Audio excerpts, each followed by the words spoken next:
स्वागत है आपका डीटीवी भारत में और मैं हूं आपके साथ सृष्टि श्रीवास्तव। लोजपा रामविलास के राष्ट्रीय अध्यक्ष चिराग पासवान जो हर राजनीतिक मुद्दों पर बात करते हैं, मुद्दा चाहे कोई भी हो बिहार में, सब पर वो नजर आते हैं।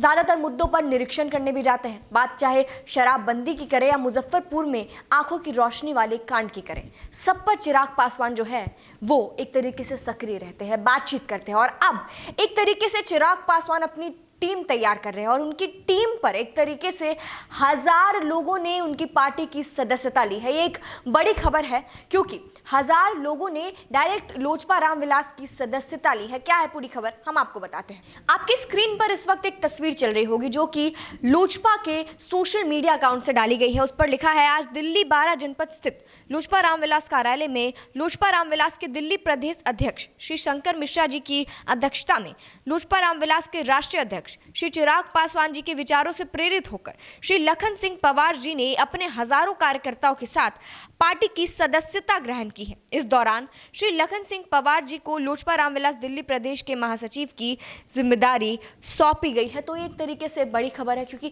1000 लोगों ने एक साथ लोजपा की जो सदस्यता ग्रहण की है, लोजपा पार्टी की सदस्यता ग्रहण की है। बात करें अगर चिराग पासवान की, तो जब उनके पिता रामविलास पासवान का निधन हुआ था तो अकेले पड़ गए थे एक तरीके से चिराग पासवान, क्योंकि उनके जो चाचा है पशुपति पारस, उन्होंने उनका साथ छोड़ दिया था। एक तरीके से कहे कि उनकी पार्टी को हथिया लिया था। जैसा उनका कहना था कि जब उनका निधन हुआ तो जो पशुपति पारस है, अभी केंद्र में मंत्री है, उन्होंने खुद को लोजपा का राष्ट्रीय अध्यक्ष घोषित कर दिया था। तब चिराग पासवान को ये बिल्कुल भी गवारा नहीं था कि वो सदस्यता ले क्योंकि रामविलास पासवान के निधन से पहले रामविलास पासवान ने कह दिया था कि पार्टी का राष्ट्रीय अध्यक्ष चिराग पासवान ही है।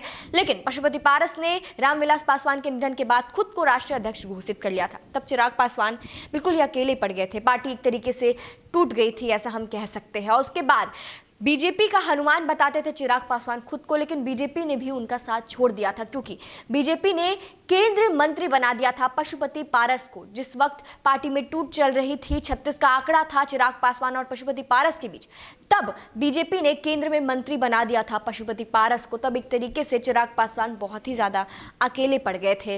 लेकिन फिर धीरे धीरे वो मुद्दों पर बात करते गए, नीतीश कुमार पर तंज भी कसते गए। हर मुद्दों पर उन्होंने बात की, चाहे शराबबंदी का बात करें या किसी का भी बात करें, हर मुद्दों पर वो खुलकर सामने आए एक तरीके से। और फिर अपनी पार्टी के लिए भी उन्होंने काफी लड़ाई की और एक तरीके से पार्टी ऑफिशियली डिवाइड हो गई, अलग अलग हो गई। पशुपति पारस को राष्ट्रीय लोक जनशक्ति पार्टी मिली और चिराग पासवान को लोक जनशक्ति पार्टी रामविलास मिली। और चुनाव चिन्ह भी अलग हो गया। चिराग पासवान का एरोप्लेन मिला और सिलाई मशीन मिला पशुपति पारस को। और फिर विधानसभा चुनाव आया जहां पर अकेले चिराग पासवान ने लड़ाई की, एक तरीके से एक जंग लड़ी अकेले। हर जगह गए, बातचीत की, सबका दौरा किया और उन्होंने कांग्रेस को पीछे छोड़ा। भले ही विधानसभा में 2 सीटों पर उन्होंने जीत हासिल नहीं की, लेकिन तीसरे नंबर पर वो आए कांग्रेस को पीछे छोड़कर। जहां जेडीयू पहले आए, राजद दूसरी बार आई, दूसरे पे आए और तीसरे पर चिराग पासवान की पार्टी लोजपा रामविलास पासवान आई। एक तरीके से अकेले ही चिराग पासवान ने एक तरीके से एक नई जीत हासिल की